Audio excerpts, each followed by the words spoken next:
Hi, James. Welcome to the show. Hi, how's it going? Good. How are you? Very nice. Yeah, nice afternoon in Sutton Coldfield here in England. Where are you? I'm in Surrey, BC, which is close to Vancouver in Canada. Ah, right, okay, But I great. think it's named after an English place, Surrey, right? Sorry, it is, yeah, south of England, yeah, that's right. Yeah. Yeah.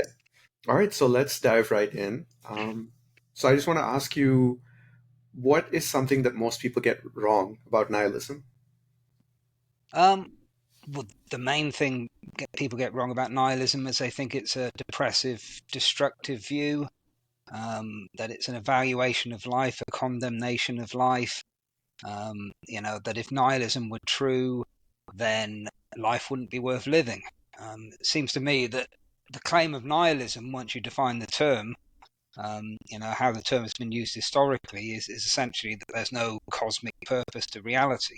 Um, Presumably, anybody who's an atheist would believe that, and presumably, a lot of religious believers would believe that as well. They wouldn't think that everything was moving towards a cosmic purpose, including God, for example. So, it seems to me that if that is a fact about reality, it's a fact. It's not a condemnation of the kind of reality that we live in. It's just a fact like that life evolved on Earth, or human beings sometimes drink tea, or any other fact. So I call that neutral nihilism. Some people think nihilism is something to be very enthusiastic about, right? So that's been called sunny nihilism. So the idea that without a cosmic meaning of life, this burden is relieved from our shoulders, and everything becomes a happier place. I think that's the opposite mistake. But the traditional error about nihilism has been to see it as a terrible evaluation of human life. I don't think it's an evaluation at all. Okay, makes sense. Yeah. What do you think of Jordan Peterson's idea that either nothing matters, like you can abdicate responsibility entirely, which is maybe one form of nihilism, or that everything matters, like everything you choose to do, and so on. Well, I can't think why everything would matter. I've come across this before. I don't really understand his reasoning for that. I mean, it seems to me that what matters is a distinction that gets made in everyday life. Okay, within life. Whereas the question of the meaning of life is with regard to life as a whole. So within human life, if I'm cutting my toenails, it doesn't really matter. If I'm, risking my life to save somebody's child or something, that really matters. Okay, these are the distinctions within life. This interview matters to a certain extent. It matters more than the cup of tea I made earlier, right? Okay, so we make various judgments about what matters in life. I don't really see why it would be an on-off switch, as Peterson is suggesting. I mean, why would it be everything or nothing? I don't know what his argument for that would be. It sounds wrong to me. But what I would insist on is the judgment that human life isn't here for some cosmic purpose. Okay, we're not meant to evolve into the universal mind and then reality achieves self-consciousness, or any of these other strange views that people have had throughout history. That doesn't affect what goes on within life. There's meaning within life, even if life doesn't exist in the kind of context where it would have meaning. So, do we decide our own meaning? Well, society decides it. I mean, you can't decide everything, can you? I mean, you couldn't be a samurai warrior. You'd have to live in a certain society where that's an option for you. Right. um, and if I do something, heroic, like save a child, that's not a choice for people to decide. Oh, I admire him. They will admire me for risking my life and saving the child. If I do something shameful, then they'll condemn me, etc. So a lot of this stuff is what you're brought into. But you can make certain decisions, okay, and you can change how you evaluate things and how you attribute meaning to things. Just by learning about things or finding out about other people's perspectives. So you can change it to a certain extent, but a lot of it is down to what old existentialist philosophers used to call your facticity. You're born into a certain situation. As I say, you couldn't be a samurai warrior. That's cut off to you. But there are certain options, and you can pursue them. certain automatic interpretations.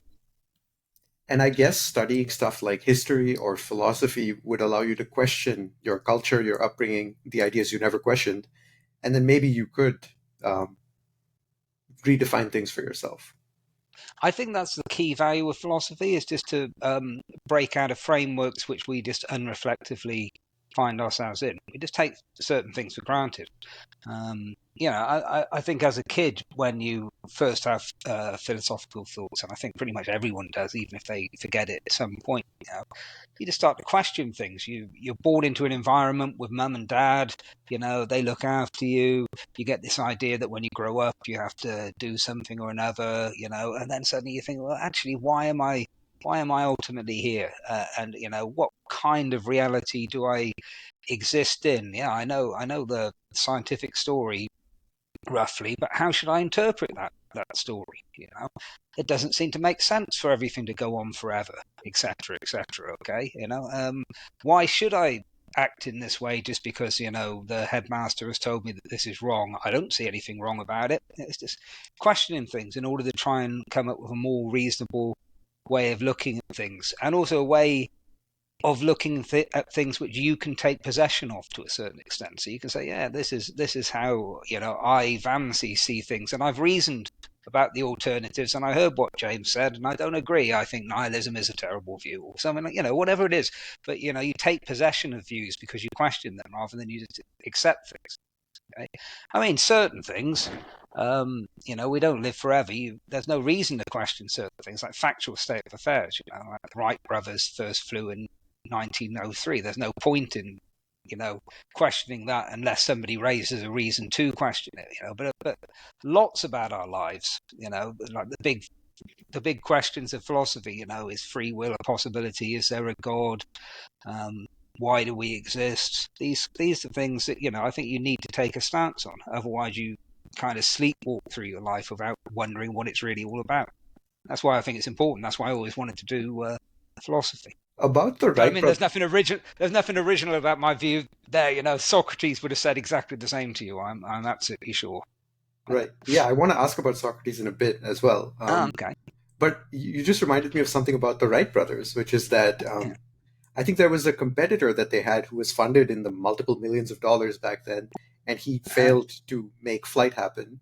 And then someone in the New York Times or something also wrote, "Oh, flight will never be possible." Yeah, He people had to, disputed at the time, didn't they? They yeah, spent quite a few years in lawsuits and things like that. And I believe the Russians say they had somebody who went first. They've got somebody who invented everything first, I think, or at least they claim it. So yeah, okay.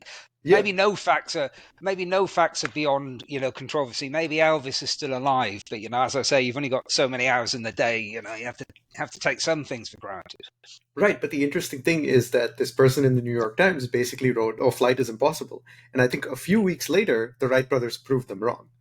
Mm. So it's like, what we think is possible and not possible, and then what we can actually achieve is vastly different. Well, I do think that when human beings come up with an idea, like flight, does tend to just sort of be a matter of time. I mean, we're seeing it with the unveiling the other day. What is yesterday? Was it to the new Chat GPT For 4? yeah, It's getting quite impressive now, and it will just get better and better and better because we've imagined this situation where there are humanoid robots going around and we can talk to them, and we'll make it happen. Human beings, incredibly clever animals, kind of freaks, and have a habit of making things real. So I imagine we'll do it. It's not always a good thing because we don't think hard enough about what we should be imagining. This is one of the themes of my work. It's like if you're going to have all this technical ability and transfer the world, we should be thinking very, very hard about what we're going to make and how we're going to transform the world. But we tend to do it and then deal with the problems afterwards. yeah, or we tend to be quite limited and unambitious rather than really reaching for the stars, so to speak. Do you think? I don't know. We reach for just about everything that we can think we can do, as far as I can see. We can fly, we can go to the moon, we can blow the world up. Next, we'll be able to go into virtual realities. I don't know.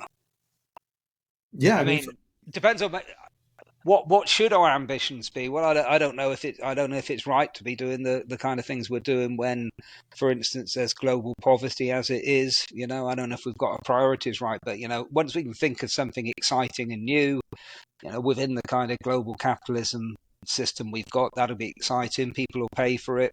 People will rush to produce it. People talk about ethics committees, and this sort of stuff goes on. But it won't really hold back any new innovation. Anything that can be produced, which will have which will make the headlines and get people research grants and make lots of money. It'll happen. At the moment, I think the long term survival of our species is going to depend on changing that attitude.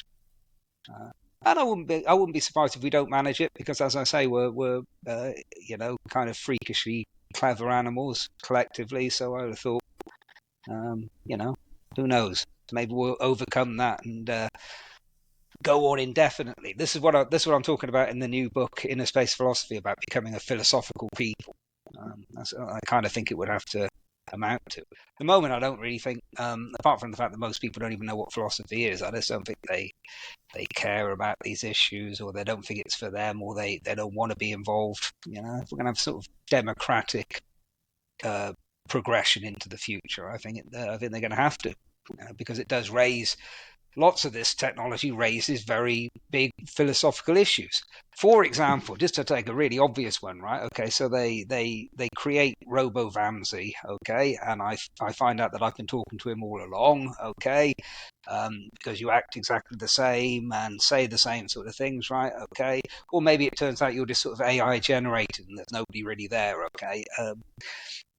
In both cases, does the fact that you are behaviorally the same mean that I have to say that you actually are conscious? Do I have moral duties to you if you're a robot? Does it make any difference if you're made of silicon, or if you evolved on Earth? These are big questions. I mean, if it doesn't matter, then we'll be able to abuse robots however we want. We'll be able to have some pretty bring back the Colosseum and gladiatorial games, and all sorts of horrific things we'll be able to do to them.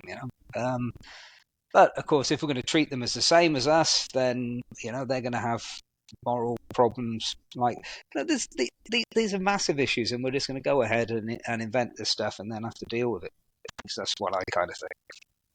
I mean, I think the ultimate proof of that is surely in nuclear weapons, which we've been trying to control ever since we first made the things, and tried them out almost immediately in the 40s. I mean, how do we do that indefinitely? Yeah, and it's only going to get harder with bioweapons and things like Oh, that. Yeah. oh yeah, totally. And there are all sorts of conflicts around the world, you know, which we probably don't even know about, between countries next door to each other who've kind of hated each other for a long time. Eventually, they'll get 200 years' time, 300 years' time. And it's not really hard to get hold of, military technology from the 17th century these days, is it? I mean, anything is available, right? If you want well, actually, to be honest, I don't know where to get a cannon, but I imagine, imagine it can't be that hard, or a musket, or whatever. This stuff's going to get old. They're going to have to do something in principle to control it as the future goes on. Yeah, and I guess maybe the best way to counteract the sort of evil, or maybe say terrorism or things like that, is philosophy. Because if you believe in objective morality, if you believe that we've learned things about morality that are objectively truer than what we knew 200 years ago, then maybe terrorists over time, or people who would be indoctrinated into more evil philosophies, grow up in better ones instead, because we So, spread better ideas. well, yeah, certainly. I mean, that's one way which would help. Of course, we might decide that we don't think there are any objective moralities, but we might also think that we're prepared to tolerate people's different subjective moralities. I mean, Well, toleration doesn't mean that you necessarily like it. Um, and what produces some of these ideologies, if you call them evil, fundamentalist, whatever, what causes them, it seems to me, is just not questioning. I think that's the more fundamental level at which philosophy is important. You can't question this stuff. You just have to believe it. You accept it on authority. You never really think about it. Okay, even though there's, like, it's telling you to do something which on the face of it sounds obviously against any kind of religion that people would have respect for, killing people, etc. We'll just do it anyway. Like in the Crusades where the Pope goes at the front of the army with a sword and stuff. I mean, he kind of been doing a lot of reflection at that time, I don't think. But as long as people do reflect on things, you just have to hope that reason will produce reasonable outcomes. That people talk to each other reasonably and come to a compromise, or just decide to tolerate each other because we all want to carry on living. Uh, there's a Yeah, I lot mean, to be said for toleration. that's a really good point as well about critical thinking, because if people learn critical thinking, then they're bound to come up with better ideas over time rather than succumbing to dogmas and unquestioned, worse ideas that are unquestioned. Yeah, yeah. I mean, the history of progress is people questioning things they'd always believed. So why do you get the Enlightenment? Because they were the standard view at the time is that the sun is going around the Earth, sort of geocentric model, and people looked and essentially they looked at the time and they said, well, hang on a minute, the Greeks didn't really believe this. I wonder why. And then they made some observations. Oh, okay, so they questioned something you weren't really supposed to question. And some people, sometimes the church cracked down on people, but eventually that all kind of broke through. And you might get something similar to that happening with some of the dogmas we have today. Um, Materialism being one in my opinion, but yeah, I just think you should question everything um, within the boundaries of time. As I say, there's not time to question absolutely everything, but potentially, um, you should always be ready to question something. There shouldn't be any lines where just won't go beyond. I think that's a commitment to rationality. That's why I've got I'm never 100% sure about the idea of faith. It sounds like a sort of boundary which you're not trying to ever cross. Yeah, I agree. Dogma, faith, like the unquestionable things, the idea that sort of every book is open to revision except the Bible or the Quran, or Mm, right, like it doesn't mm. make sense to me. That somehow the wisdom from 2,000 years ago is just not always going to be the best. Well, I agree. And we have similar things going on in the contemporary world. I think with scientism, it's like Yes, for sure. neuroscientist comes out and says, well, I've discovered this is going on in your brain, so that's why people are prone to this sort of behavior. It's like, well, that's one way of interpreting the sort of scans you've got here, but people take it as like kind of law. It's like, yeah, yeah. As I say, everything should be open to question and different interpretations as well. But you don't see an awful lot of tolerance from some prominent spokesmen for science either. Um, also, also they tend to have a lack of respect for philosophy, just like the religious leaders do. I mean, there's a connection there. Which doesn't It's make always sense. been yeah, I know. It's always been kind of positioned between religion and science philosophy, and neither side has really liked it because neither side really likes people to be completely open-minded. You know, one is a model of there are experts who've got a better idea of what God thinks than you do, and will pass on this message. And the other is a kind of field of experts who will pass knowledge down to the interested public, but how you interpret that knowledge is not allowed to be questioned unless you yourself actually acquired that knowledge. Yeah, I agree. I think a lot of people they wield science like a blunt sort of hammer, and they say, "Well, this is so because science says so." But the funny thing is, I don't think the good scientists really want you to think that. Like, if you look at people people who are now creating content, like Andrew Huberman. I don't know if you've heard of him. No, I don't know. Neuroscientist. He's gotten kind of famous on YouTube. He puts out a lot of content.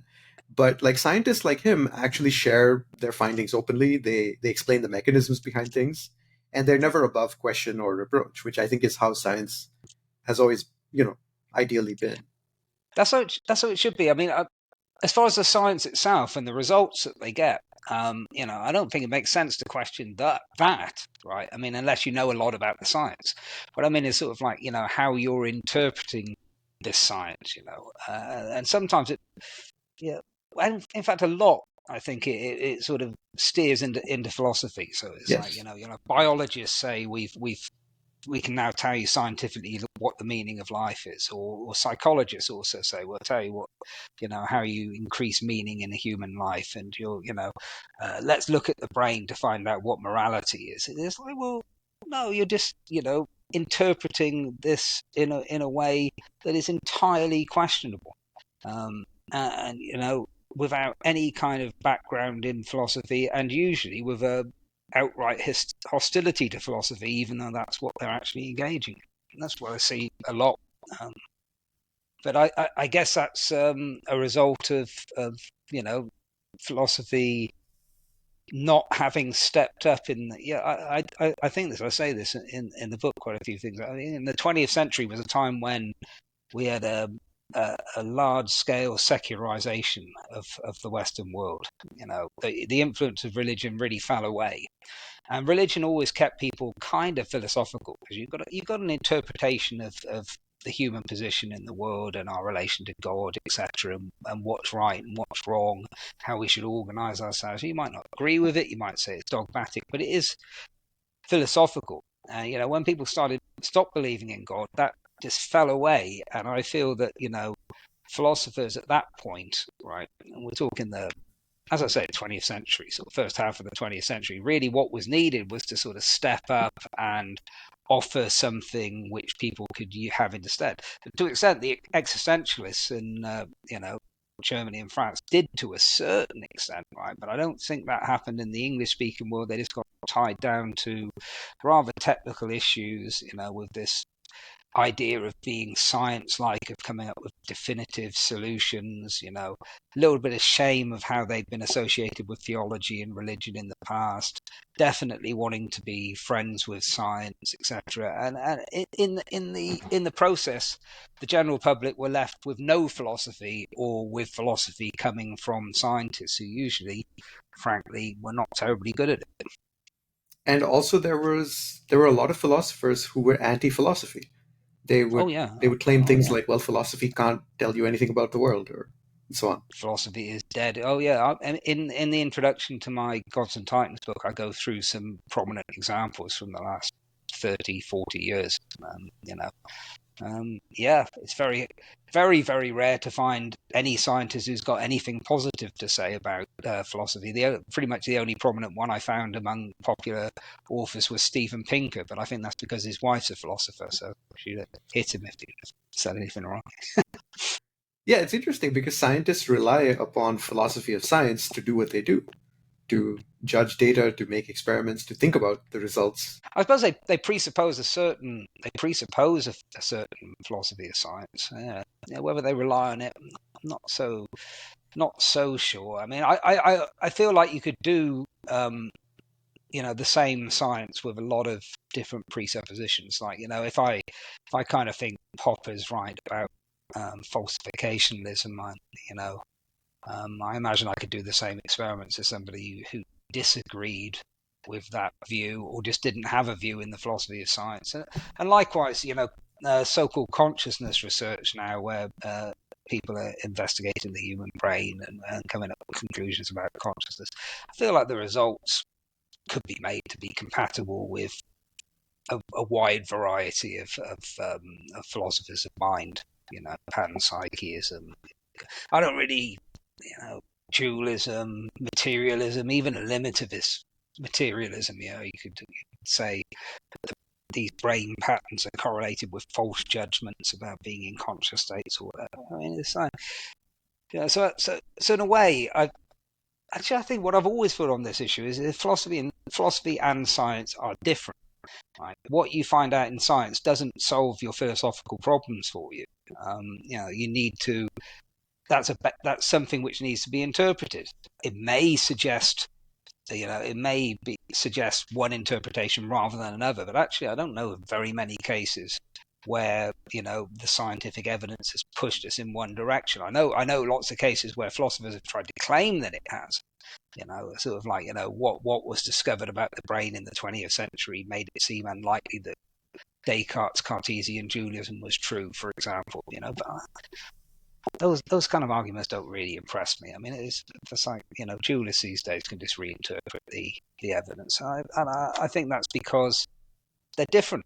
One is an empirical study of reality as we experience it. The other is questioning, what the ultimate reality is, how we should interpret the empirical reality we experience, what consciousness is, how we should interpret our findings about time.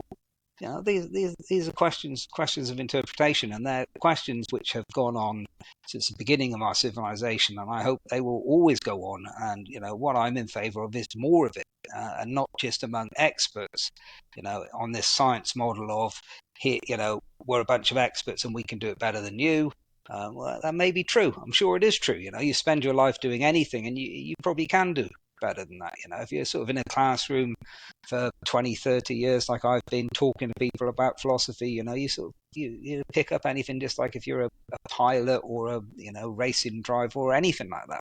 Okay, so that's true, but everybody needs, unlike science, you don't need specialist equipment. Anybody can think about philosophy. Anybody listening to this now can have their view on it, and they can post their, their their opinions on it, and they can go and look up other stuff. And you don't need specialist equipment. It's something that everybody can think about. It's something which should be of interest to everybody. And as I say, if we're going to have any sort of collective say on how the human race develops, then then that's going to happen. I don't want it to be decided for my kids and my ancestors that, right, we're all moving into virtual reality. That's the best thing for us because we can make it. And we couldn't really do space travel. Distances were too far, so we couldn't really do that. So that tech didn't work out. So we do this tech instead, and this is where the human race is going. And that should be sort of like something that people decide. There should be some kind of popular consensus, and like people are thinking about it and take it as something that they might have an opinion about. I mean, the internet allows us to do that. That's a great piece of technology for spreading ideas. And actually, I do see it. I see a lot of. There's an enormous amount of philosophy on the internet. It's a good thing. Yeah, it's interesting that the younger generations today, probably their exposure to philosophy is through TikTok. And there are Mm, actually people who make, short philosophy videos on there. So mm, it's yeah, interesting. yeah, And then people yeah, engage in yeah, discussion. yeah. It is good. Yeah, loads of fora and YouTubers, and yeah, there's all sorts of stuff out there. Yeah, that is good. Yeah, video games are having quite often have philosophical content. Films are getting more and more philosophical, I think. So, if your life is going to be changed a lot by these new technologies, which they are. I mean, I remember when I got my first mobile phone. Okay, that's kind of inconceivable to a lot of younger people. It's like how do you actually exist without a mobile phone? They might ask, right? Okay, but and then they change, and it changes. I've seen it all change over the course of my life. I mean, I say in one of the books, I feel like I sort of belong to a lucky generation as far as philosophers reflecting on this, because I think I was probably the first generation where it was normal to grow up with a computer. It's like I had a BBC with 32K of memory, and my friends, some of them had a ZX Spectrum. The lucky ones had a Commodore 64 that had a whole 64K of memory. We played some games, and some of my friends did a bit of programming. But that was a new. I don't think any previous generation that was normal. I think we were the first, really. Um, so you sort of see how it's changed things. I mean, it's just everything is computers now, isn't it? People's daily working lives is messing around on emails, producing Word documents, spreadsheets, doing interviews like we're doing it now. I mean, this is all pretty new. It was 10 years ago. I don't think there was that much, meeting on Zoom or Teams or whatever. So it changes all the time, and it will continue to do so. Augmented reality is going to be a big one coming up soon, I'm sure, and people will get used to it. Once they make a commercial way of using that, then there will be a lot of people using that, and it will change how we live. I think that this sort of changes to how we live. If that's going to happen, then people are going to have to get even more involved in philosophy. Otherwise, it's just it's going to be something that happens to us rather than something we decide about. Yeah, that makes So I sense. like I like that idea. Do you like the idea of us becoming a philosophical race? That'd be great. Can you imagine that the extraterrestrials come? They're scanning all the different planets and they say, yeah, on Earth there's this that kind of philosophical race. That'd be nice if I said that. Yeah, Well, I think Karl Popper talked about how when we solve problems, we find, that they spawn a bunch of problem children that are even more interesting to solve, and so on. So I do think that we're moving away from physical problems towards more philosophical problems. It makes sense. Eventually yeah, we'll that have, makes sense. yeah, We need to. Yeah, I think a philosophical people would be an open-minded one.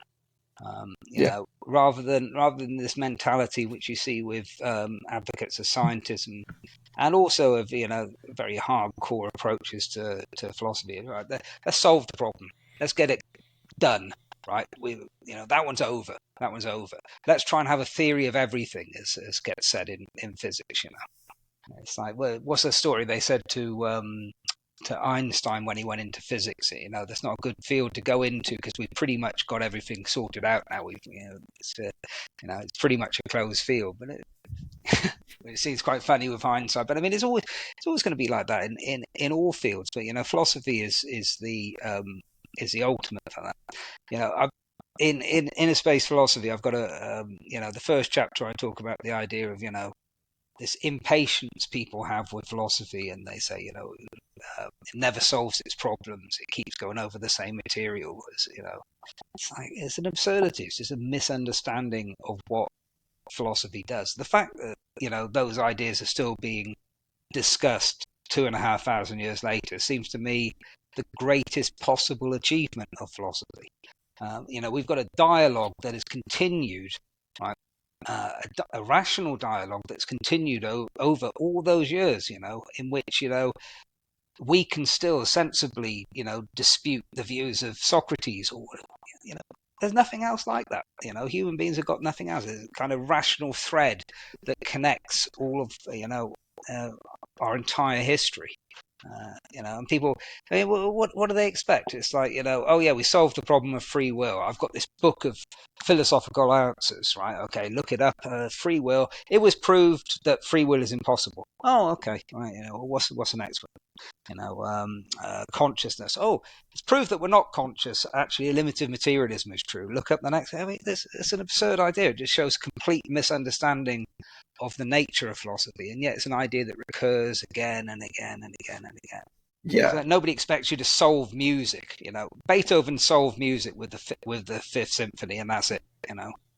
We don't need anything else. That's it. Music was solved. Let's get it over with. So really, it's such a mentality. The fact that this gets used against philosophy and other things is just such a get it over with. Get that over with. It's like somebody who's like, get my holiday over with, get my wedding over with, get middle age over with, and die. Right, that's done. You know, Life is it's over just with. kind of yeah, it's kind of philistine, I think. Yeah, I think it really goes to show how much we've become a sort of. Have you heard of this infinite game concept? No, no, tell me about it. It's Sounds something I interesting. came across from Simon Sinek, but I think he adapted it from someone who wrote about it much earlier in game theory. Yeah, But it's this idea that a finite game is a game with an endpoint, with the same rules, and with two sides playing by the same rules. Whereas an infinite game is a game where the purpose of the game is not to win, but to keep playing the game, to prolong the game, and the rules can change. And so I think feels like philosophy, you're playing an infinite game, but I think for a lot of people they're not comfortable with that concept because they're so used to this instant gratification world where you do things for a specific purpose and then they're done and then you move on to the next thing. It's like a checklist. But yeah, I like that. I also think that's why the meaning of life is such a great question for people, right? Yeah. Okay, because it immediately opens you up to philosophy, right? As you say, okay, you're doing this for a certain purpose. You did it to make money. Okay, so what do you want the money for? I want the money to buy the Ferrari. Okay, so what do you want the Ferrari for? I want the Ferrari so I look cool when I'm going down the street. Why do you want to look cool when you go? And eventually you're going to run out of because you're going to run out of goals, And they say, well, what's the point of life itself? And then that will. I mean, some people will still say, well, "I don't really care. Doesn't really bother me. Doesn't appeal to my practical mindset." Okay, well that's fine.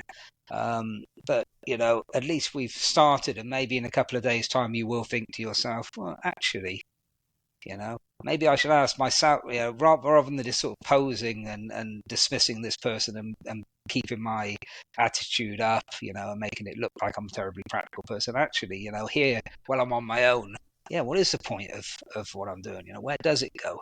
I don't believe well, I don't know. I don't know. I mean, I don't like to make generalizations about all people, but let's put it this way: I like to believe that nobody really has no interest in philosophical questions. I feel like I feel that deep down we are all kind of philosophical. I mean, even the most unphilosophical person's got to start having their doubts when I don't know they're on their last last legs lying around in hospital or something. Their thoughts got to occur to them. Yeah, and I think we're all born with that innate curiosity, but many of us lose it. It's kind of beaten out of us because we're. Yeah, I think it's a shame, isn't it? Yeah, I It think it's is. terrible. I think you're very lucky if people encourage you to answer questions, Yeah. to ask these questions. I mean, this is I'd have philosophy taught in school. I'd have it as a compulsory subject right from the beginning, just like maths, just like English. From 4 right up until 16, 18. That'd be great. Um, there's lots of organisations who promote philosophical education, and I fully back them. AC Grayling, the British philosopher, does a lot of good stuff in that regard. Um, but I really think they should. Kids need to be open minded, and you need to stay open minded, and human beings need to be open minded. We need to keep that going. Yeah, there's this excellent talk by Ricardo Semler, and he ends it by talking about his, I think, 4-year-old son who Uh, who just asked him one day, like, Dad, why are we here? And Ricardo said he didn't know, but he said like that there are no other questions. There's that question and everything else from there. But that's the it first question. it opens up a lot. It Yeah. does open a lot. Yeah. Well, actually, for me, I can remember it now. It's like how can there be a beginning of reality? How could that even make sense? I don't know how old I was when I thought that, but my instinct was correct. It makes no sense whatsoever. So the answer to that is you have to adjust your metaphysical understanding. It's like a big one. But why are we here? How did the universe come about? These are questions that everybody. I just think it's a natural thing because you find yourself in this situation, and everything is just presupposed. You've got these structures already set up for you. How can you not question them? I mean, it's very hard to never become curious about it. I think. Yeah, And and kids are very open to philosophical ideas.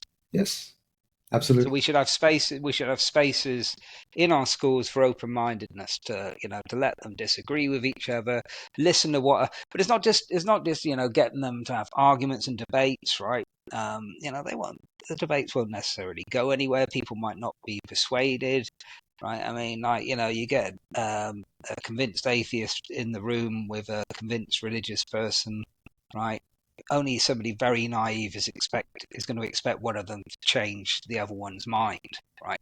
Okay, but what they might do is at least change their reasoning for why they believe in God or why they don't believe in God, or understand the other person's perspective a little bit better than they did before. And if it's in a school setting, then the teacher can come along and say, "Hey, this is what Plato thought about this. This is what Saint Anselm thought. This is what I don't know, Immanuel Kant thought, and these people are remembered for a reason. They had some good ideas. So it's like we can, what's the old phrase? Stand on the shoulders of giants very easily. You just learn what these ideas are, and then you can take your thinking to a higher level when you're when you're trying to get through these ideas. That's what philosophy education is for. I think it shouldn't be left so late. Not in the kind of world that we live in now with all this technological development. I think Plato thought that you shouldn't study philosophy until 40 or something crazy. But the world's moved on a lot since ancient Greek. Yeah. How did your time as a wrestler influence your philosophy? My time as a wrestler. Yeah. Am I supposed to be pretending to be Plato now? I wasn't a wrestler. Oh, you weren't. Okay, because when I was reading the book, you were talking about being a wrestler. Was I that? was pretending to be Plato. I Plato see. was a wrestler. Okay, okay, that Plato makes was a sense. wrestler. You see. Right. So what I do in the encounters, because one of the big things about the I did see Giant Haystacks once, so he was very very mean. I don't know if you remember him from British wrestling in the 80s 90s. No, I I don't. saw him.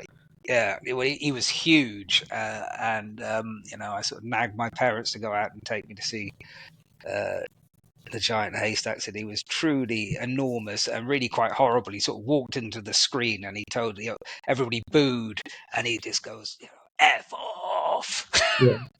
And he got into the ring. It was all very sweaty and loud, and like hurt this guy a lot.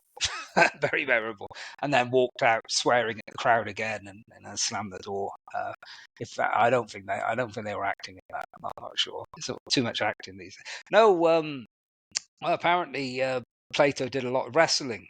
He was quite competitive when he was a young man. So what I did in the encounters section is I'm trying to make a contrast. Well, one thing I'm trying to do in that book is trying to present philosophy in more imaginative ways, because I think traditionally that is how it's been presented, in stories, in dialogues, in myths, etc. This is the influential stuff that people talk about, sort of acts of imagination. Right up to Descartes in his meditations, he's talking to himself. These days it's all kind of science modeled. Philosophy is no different from any other social science or humanity, whatever. It's all this sort of like essay. I mean, an essay is a decent format for many purposes, but it's all become so stylistically homogenized now. I just thought I would like to try and do something a bit different. So what I do in the encounters chapter, which is really the biggest part of the book, is I imagine this series of philosophers, all kind of idealistically um, inclined, and I just pretend to be them. So rather than sort of explaining their views, I sort of talk about the world from their perspective, as if you're kind of a ghostly spirit encountering Plato. So then he's talking about how he first met Socrates, and I try and explain. Socrates came to see him in a wrestling match, and I kind to try explain the strangeness of ancient Greek culture to a certain extent, what it was like for them. Because another thing I'm trying to do in that chapter is in the first chapter of the book, I've been trying to show how, if you like, the weight of philosophical words has been kind of lost in our current era. So it seems to me that philosophy deals with big, important issues, right? Life and death, the meaning of life, and whatever. But the way it kind of gets talked about these days is a bit like, I don't know, accountancy or something, or the tone of voice is similar to if you were trying to remember whether you've bought enough ingredients for the recipe you're cooking tonight or something like that. There's a sort of drama and sincerity has been lost. Whereas if you look at these old figures like Plato, right, philosophy is so real to them. I mean, contrast how here's a good example, right? Philosophy lecturer comes and well, I mean, I'm not trying to say that I'm immune from it. Okay, so let's use me as an example. Okay, so here I am, and I come and talk to you about the meaning of life, etc. Right? Okay, and then I leave the interview and I go out the front and I find out somebody's vandalised my car. Right, I'm going to take that much more seriously. Right, I was like, oh shit, and it's a but I'm not. I don't think Plato would. Right, nothing was more important to that guy than philosophy. It was his life. Right, okay, I think we need to recapture a bit of that. So I do these encounters where they talk to you. So I start off with Plato, then I do.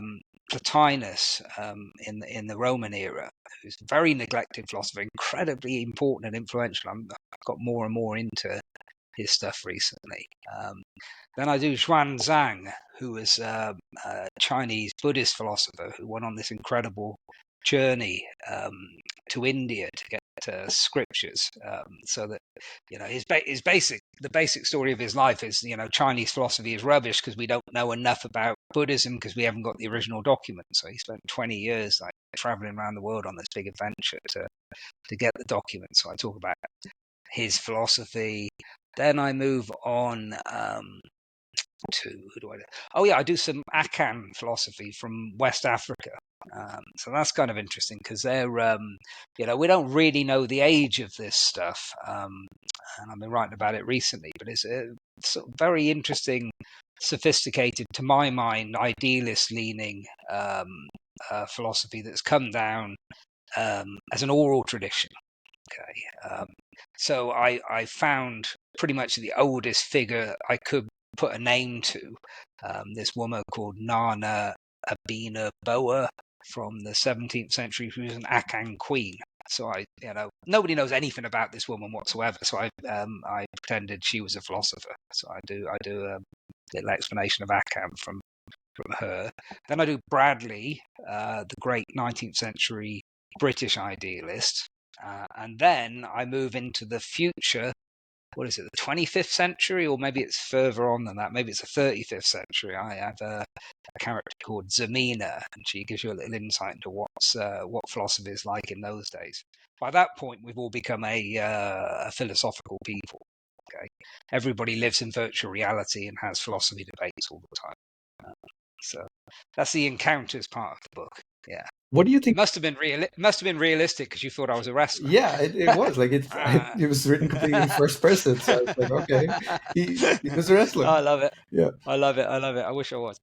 What do you think of Socrates' quote? What was it like? No man has the right to be an amateur in the matter of physical training.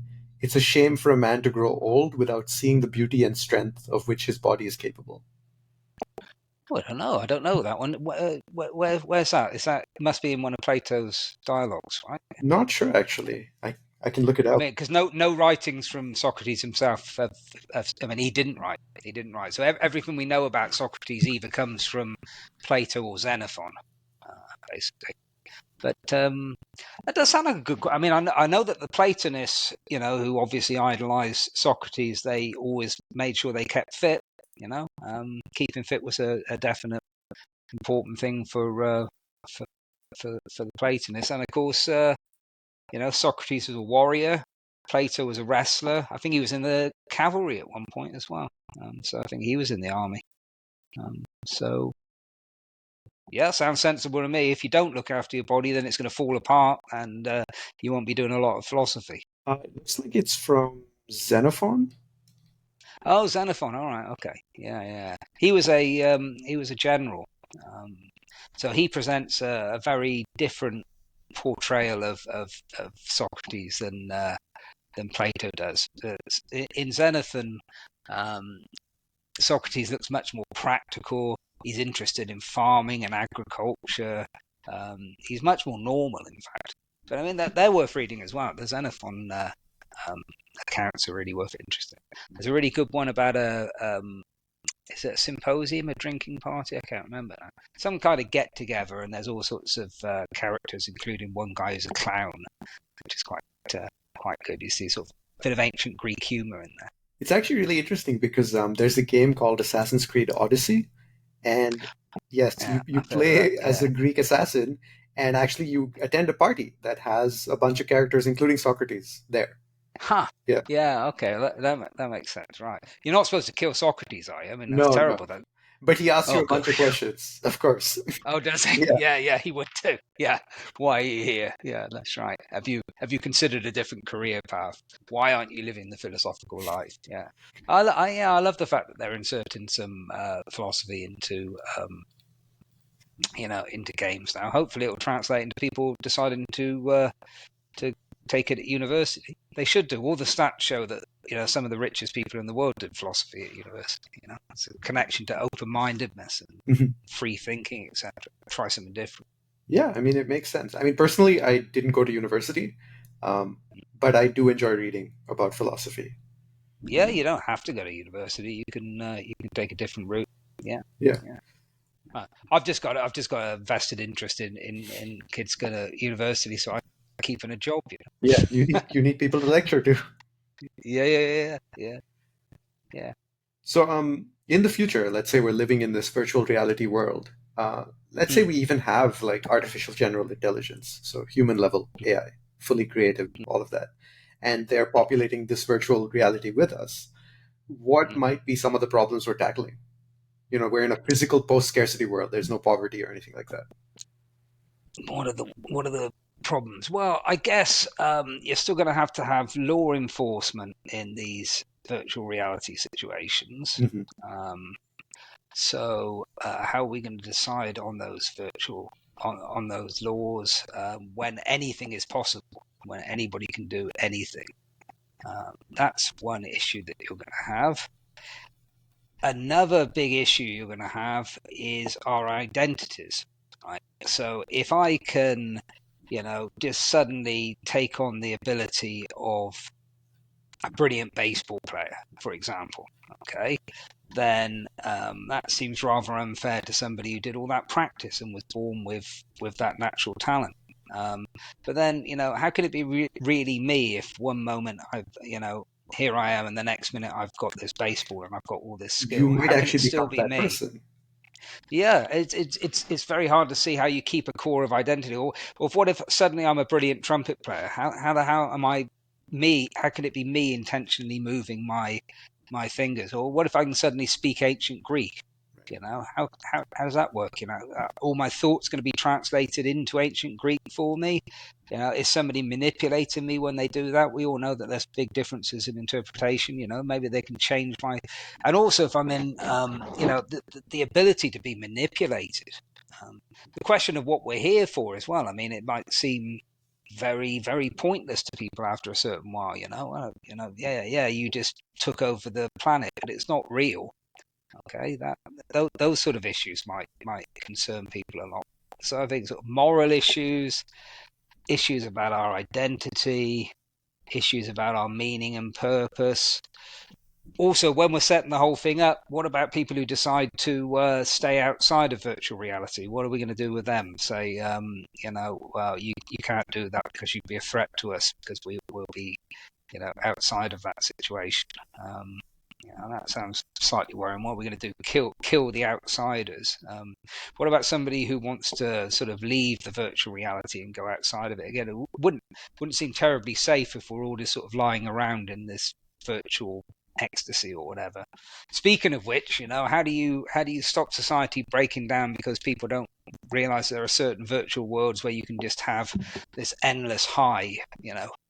Um, I mean, people talk about you hear about the experience machine, Robert Nozick's thought experiment that there could be a machine which gave you the ultimate pleasure and the ultimate satisfaction, and people sort of typically saying, oh well, I wouldn't do it, and they're kind of unimaginative, right? I mean, if this really did, I think a lot of people probably would try it, and once they tried it, they wouldn't want to leave.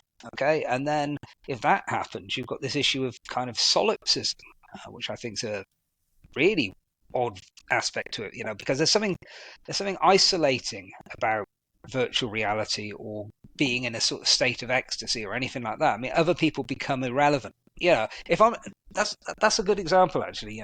Moving away from states of ecstasy, just think about like there's a virtual reality situation where I'm in, say I'm a spaceship pilot, ace pilot or whatever. Okay, so there's a question of how I acquire my skills in the first place for it not to be fake. There's a question of me wanting to go on, etc. There's a question of how we regulate my behavior. But just leaving all of that aside, you know, it doesn't really matter if I'm playing that game with other people, right, who are lying around, with virtual reality headsets on, or something that is just produced by the network, NPCs. I can't tell within the game, so in a sense, it's indifferent to me whether there are other people.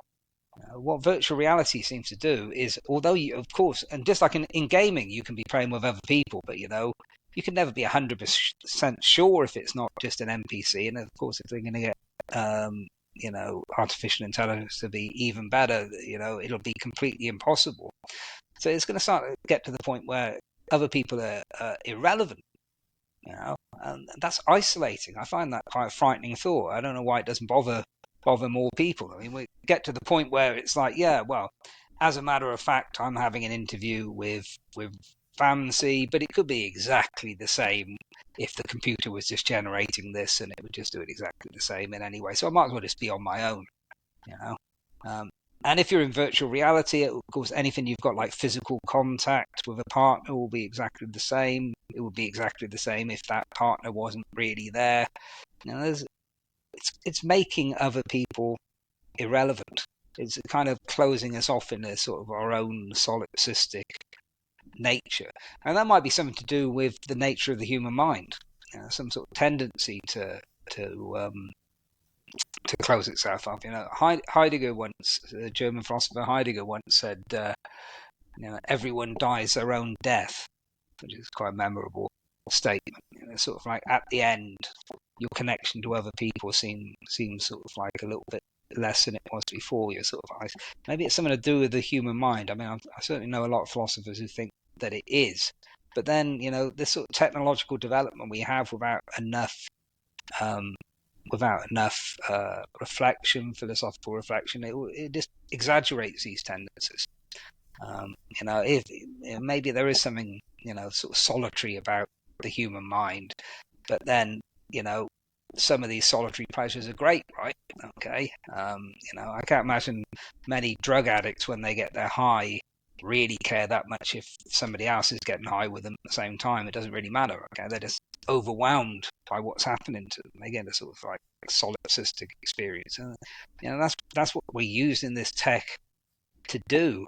And the fact that if it disconnects us, that would seem to be a terrible thing. I've said at the end of Gods and Titans, if we're going to go down this virtual reality path, we've got to do it as a collective in such a way that the technology keeps people together.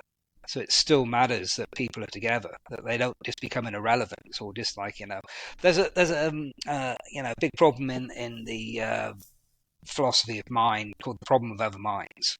Okay, it's like a standard one that you teach students to, and it's a very easy one to get across, right? So everybody knows the problem of the external world, right? So I look out and I see my garden and the trees, etc. Okay, but they might not be real. This might be the Matrix or something like that. It might be generated. I might have probes in my head. It might be a hallucination. I might be dreaming. Blah blah blah blah blah.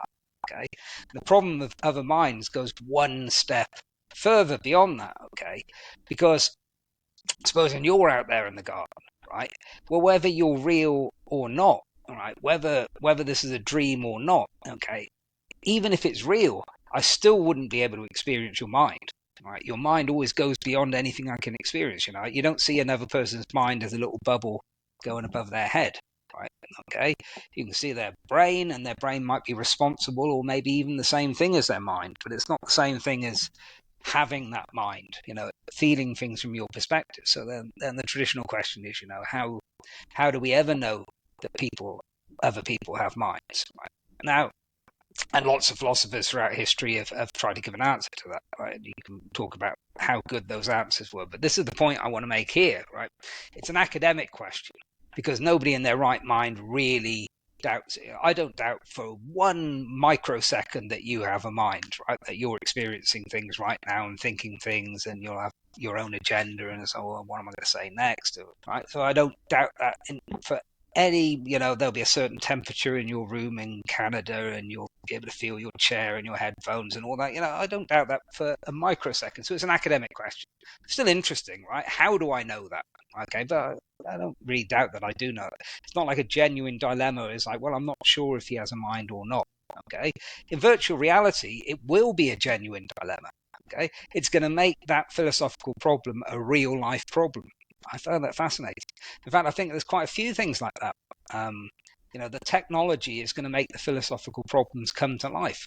Free will, identity, solipsism, problem of ever minds. That seems to be the direction that our technology is going, to make these problems more real than they ever were in the past. It could be kind of an interesting sci-fi novel of like a future world where everyone's in virtual reality and this one person escapes and they are wowed by reality and its mundaneness, right? Like the lack of stimulation, the lack of bright colors, the lack of advertisements, Mm. whatever. And they're just like Yeah. rediscovering reality bit by bit. That would be an interesting. Well, that's something like my what my Zamina philosopher character from the future, from the 31st century. She says, she's having this big argument with this other philosopher from the future who's called he's called Krebons. He's more conventional, and he's trying to make out it'd be wonderful if you left virtual reality. And her view is that it would be absolutely crap if you could survive, which you wouldn't. Right. She's really scornful of this situation. Then I bring her back at the end of the book. I bring her back at the end of the book. She's quite a good character. Ah, She's really full of herself. yeah. She's a real egotist, and she's got bright green hair. They all live in virtual reality, You of can course. choose whatever you want to look like. Yeah. Yeah, yeah. So personally, I don't. So with this experience machine and all of that, I think I would get bored even if I was on like a heroin like high or something like that. Because I think there needs to be something dynamic for us to stay engaged, like entertainment being in the mind, where it's like you'd get bored of watching the best TV show in the world if you had to watch it over and over. You know, you need something new. Yeah, I don't know. I don't know. I just think like physical ecstasy might be different, Right. right? I don't. Biochemically. Yeah, I just don't see, if you get completely engulfed in it and you kind of lose your own aware. I don't see a lot of, heroin addicts getting bored. Mm, It seems like they just want to do it as much as they possibly can, right? Okay.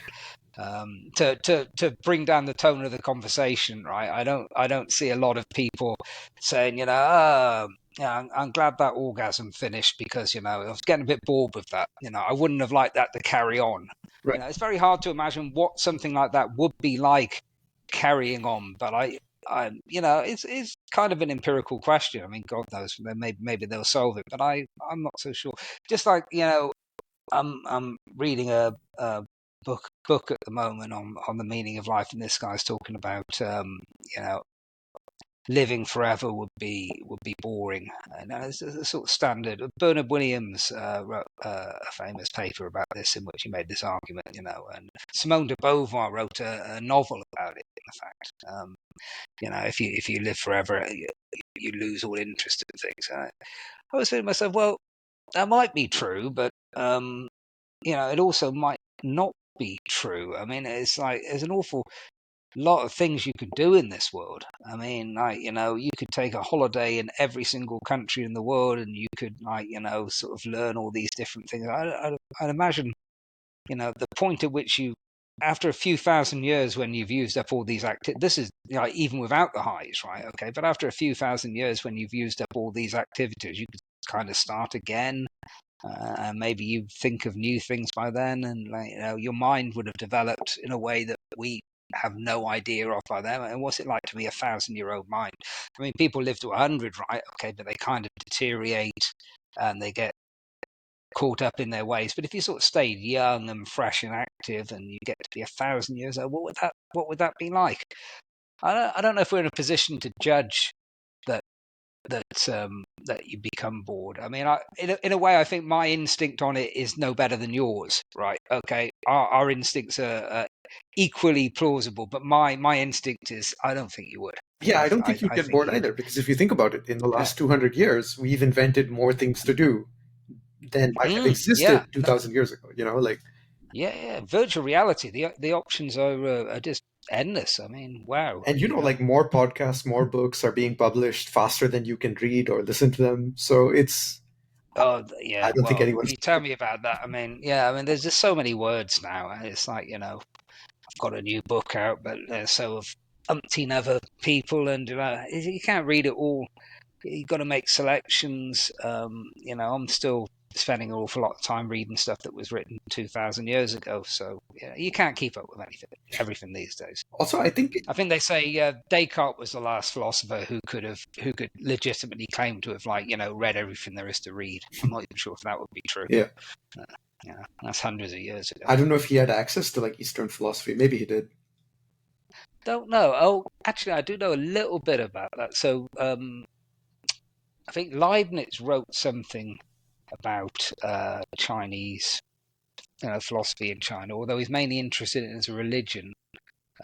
Some people have speculated that Hume might have come in contact with Buddhist philosophy. Okay, so that's the interesting aspect of it, because he stayed somewhere in France, maybe it was a monastery or something, and he met these people who travelled in East Asia or Southeast Asia maybe, and there's a lot in Hume's work, like his denial of the self, that sounds like the Buddhist doctrine of no self, for instance. Okay, so I think it's quite plausible. I mean, nobody knows for sure, but there's been a lot of speculation over the years. So that might have been when these ideas first. But of course, I mean, the very beginning of philosophy, right? Okay, Plato thinks that there's a um, uh, Oriental origin of philosophy, right? So they think it all came from Egypt. They think that Pythagoras probably had contact with these so-called sages and mystics from the East. There might have been any time from Alexander onwards. There might have been contact with Indian philosophy. So who knows? Maybe it's all been much more integrated right throughout our history than we think it has. But as far as like in the rediscovery in recent times, I mean, Schopenhauer in the 19th century is the most famous. He really integrates Indian philosophy into his metaphysics self-consciously. I mean, you know, that stuff had just been translated, and he got the Upanishads. He got one of the earliest European copies of that. Yeah, was blown away with it. I think he said it was his favorite book. Yeah. Well, another thing I wanted to mention about the virtual reality is I think for me at least, like, because podcasting is the most fulfilling thing I've ever discovered that I can do.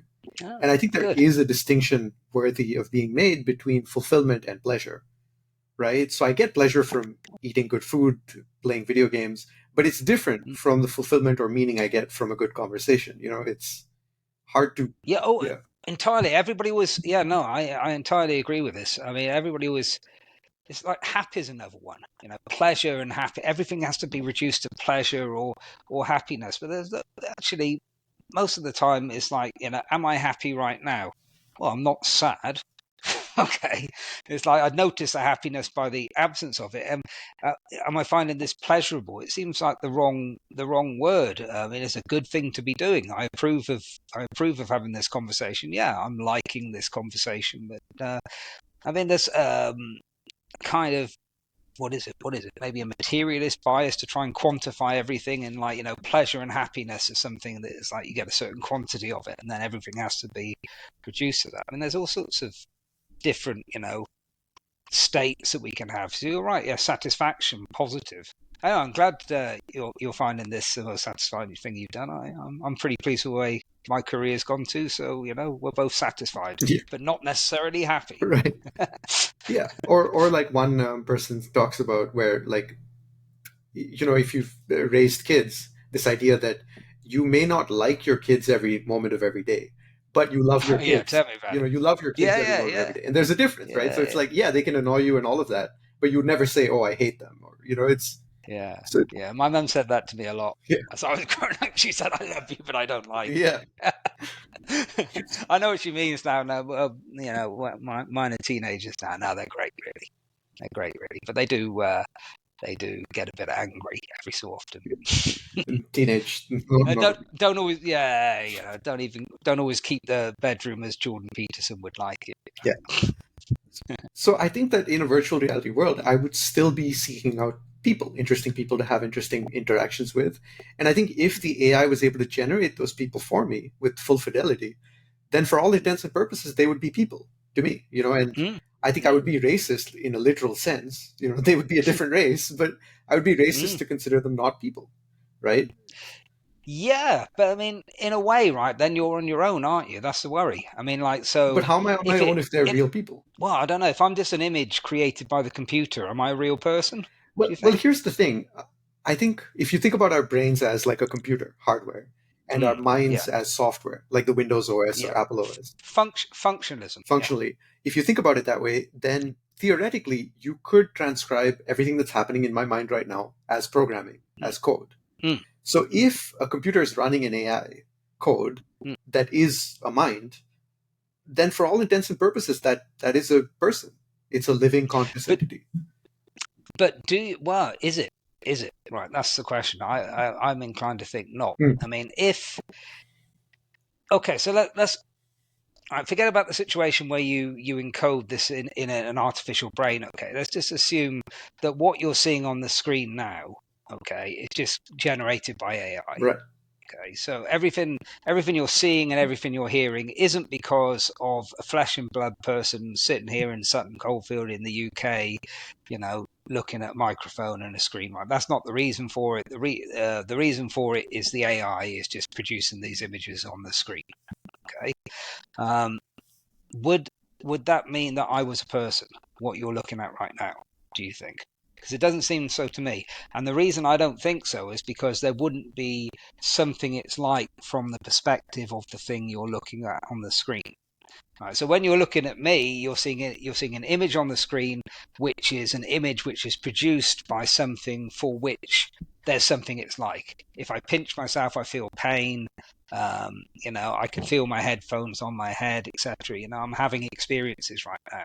If the AI had produced, if everything that you were looking at was AI produced, I don't think that thing would have experiences. Well, it's interesting because that thing does have sensory organs, which is the camera and the speakers, the microphone. Like it's taking in sense data of some form, and it's interpreting Mm, that. It's interpreting sound and sight to see my face and expressions, and then isn't it just yeah. isn't it just pixels on the screen and the AI is interpreting all that? Right. But then the AI would be the one with consciousness. The AI would be the one with the consciousness. It would be Would something to be like the AI looking at me and hearing Well, me. if functionalism is true, yes. Okay, no question of that. Okay, that's just part of the definition of functionalist philosophy of mind from the 1960s, right? But I just think to myself, why would I believe that? Why couldn't the AI just be a bunch of signals moving around in the computer, interacting with each other in such a way as to cause these signals on the screen in such a way that has no understanding and no experience? That seems to me the base thing to believe. To say that associate so you know the physical process at the moment, a physical process is producing all these, what you're seeing and what you're hearing. Okay, but behind that physical process is me. If there were an artificial intelligence, which ultimately, this bunch of algorithms being realized in a computer by, chips, etc. Okay, if it can produce that stuff, I mean, it is. I don't see why it would have to produce it with consciousness unless functionalism were true. Now, if functionalism is true, sure, right, okay, but the default position, it would seem to me, is it could do it without um, consciousness, So adding and consciousness is then you complicating have it, to. basically. Yeah, well, then you have to ask, could functionalism be true? And I'm inclined to think not. And the reason, I mean, I thought this ever since I was an undergraduate student, actually, my views on functionalism never really changed, is because if you talk about a function, right, it's something abstract, like a mathematical function, plus or minus, okay? Whereas experience is something concrete, it's actually there, right? My fist is actually a thing which exists, right?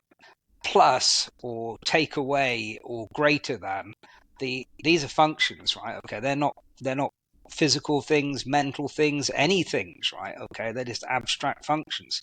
So, you know if the idea is that, like Windows or Google or whatever, that's a functional software type thing. Okay, it's abstract, it needs to be made real by the hardware. Okay, so likewise, if functionalism is true, um, you know, thoughts and feelings are abstract and they need to be made real by the real physical stuff of the brain. Okay, but it seems to me that thoughts and feelings aren't abstract. I think they're the real things. I think there is a chapter in David Deutsch's book, The Beginning of Infinity, titled Okay, Abstractions Are Real. And he actually talks right. about this. He kind of argues that, yeah, mathematics and thoughts and things like that, they have a real impact on the world. There's a Mhm. reality to them. Well, yeah, they have. Yeah, I mean, and lots of people have thought that's a essentially Platonist view. That there are abstract entities, but not inclined to agree. Hmm. I'm not inclined to agree. I am in print explaining why, but that would take us a long way away. But it just seems to me that nothing is more real than experience. Interesting. Nothing. Because I do think that we could theoretically be replicated by algorithms on a silicon hardware instead of biochemical. Um, and Well, you again, could be cloned onto a computer and you would be a person. only if functionalism is true. Only if Only functionalism functionalism is is true, true. right? Yeah. Only if functionalism is true. It just seems to make sense to me by what we know about Do you physics. know the Chinese room argument? Do you know the Chinese Sounds from John familiar. Searle? I might need a refresher. Okay, Searle back in the 70s, he imagined this thing called the Chinese room, and as an input and an output, imagine them as windows with a one and a zero built into it. Okay, and there's a table with a big pile of paper and a pen, um, and a book, an instruction book. Okay, so he's stuck in the room, and the premise of this is he's an American, he doesn't speak Chinese. Okay, piece of paper comes in um, through the input window, and he looks at it, and he sees this Chinese writing. Okay, looks in the instruction book, and the instruction book says in English, if you see this Chinese sign, then you need to write this and post it through the output sign. Okay, so he does it, gets his pen, and he posts the paper out. Okay, as soon as he's done it, another piece of paper comes through um, the input, and then he looks in the manual, and it says, right, okay, so if the first time this sign came in and you wrote this, and then the second time this one comes in, you should write this. Okay, obviously it's a very complicated book to allow for all the possibilities of all the different But these are Chinese algorithms, writing right? that could come in. Basically. Yeah, they're Right. algorithms. Yeah, exactly right. So the idea is that there's a Chinese speaker outside the room, and he's writing this stuff. Okay, and he thinks he's having a fluent conversation in Chinese with somebody inside the room, but Searle inside the room doesn't understand any of it. Okay, Right. so the point being that computers don't understand anything, I see. Interesting. right? They just manipulate signs. They just manipulate signs. Yeah, it's That's the interesting. it's a it's like one of the most discussed arguments in philosophy and cognitive science and this sort of thing. It's very controversial, Yeah. but I'm inclined to agree with Searle. Because I've often wondered, like, what does it take for an artificial intelligence to be AGI, right? To be creative. And I think one of the markers is that it has volition, right? It's able to say no. Like if I say play chess with me, it can say no, I'd rather read James's new book. I'm a big Mm. fan of his work. And then it's like, now it has preferences and it can say no and so on. And if we try to constrain it and force it to our will, then we either break it where it's no longer AGI, or we're kind of enslaving it, and then it's eventually going to break free and be kind of mad at us. Yeah. Well, I mean, it's yeah. I think freedom has got a lot to do with. I mean, look, the thought has to come from you. That's essentially freedom, right? If somebody else is making you think something, Yeah. if I'm looking at this screen, I'm not free to see you as having pink hair and um, or not having a moustache, right? I've got no freedom about my perception, right? That's forced on me, but I'm free to think whatever I like. If you say think of a number, I can think of 5 or 6 or 7. It comes from me. It's this activity, right? That's why Plato thought that. Keep coming back to him, don't we? Every philosophy does, right?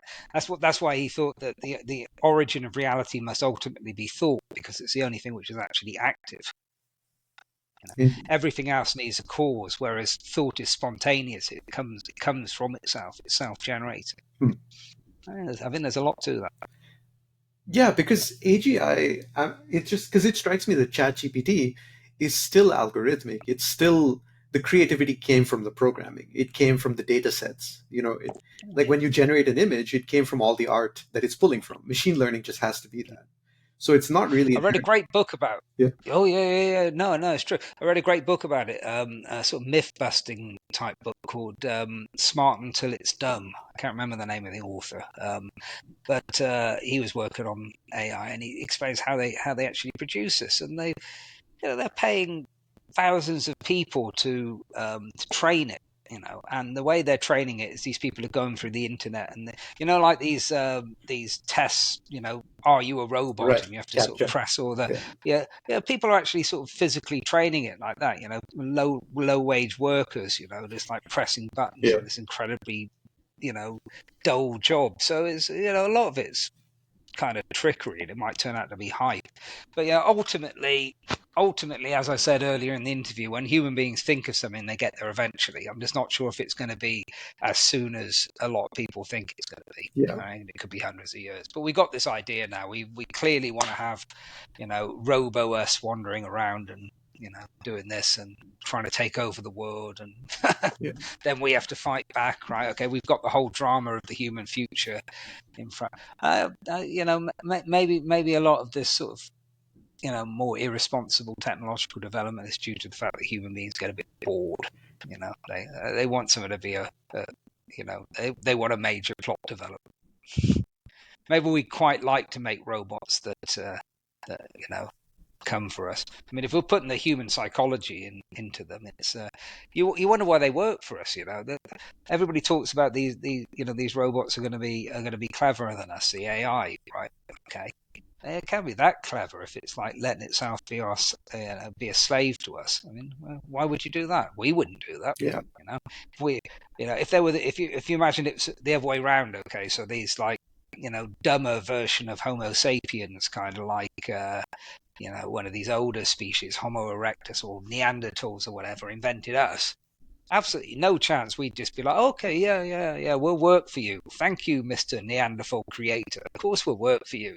We can outsmart you. We're obviously going to take over. Yeah, yeah. So this, I mean, and the minds, if they can give it anything like a mind, which I mean, they'll probably be more like simulating a mind because nobody's got a remotest idea how to make Yeah. experience. I'm not even sure the idea actually makes sense. But if we can simulate minds as we will, then the minds we'll be simulating will be humans, and human minds are really rather problematically aggressive. So I imagine we'll be causing trouble for ourselves. Yeah. Yeah, it's fascinating. So my final question for you is, based on the conversation we've had today, is there anyone who you think I should interview that would be, an interesting interview? Anyone I think you should interview who'd be an interesting interview? Offhand, yeah, try get Ray Tallis. You'd enjoy talking to him. Ray Talents. Okay, Yeah, cool. I like Ray. He's a friend of mine. Yeah, Okay, I will reach out to him. fascinating. Yeah, and I'll put a link to your book in the description of this video so people can check it out. Inner Space Philosophy. Do you know when it's going to Please be do. out? Yeah. Do you know Sorry. when it's going to be out? I think it's Amazon saying the 28th of June. I Okay, think. so next month. Cool. Okay, if you just Google it, you'll find there's already quite a lot out there, and there's online people who've reviewed it and whatever. If you link into any of that stuff, that'd be great. Perfect. I'll Yeah. do that. Yeah. Yeah. And I appreciate James Thanks. connecting us. Or sorry, Ben.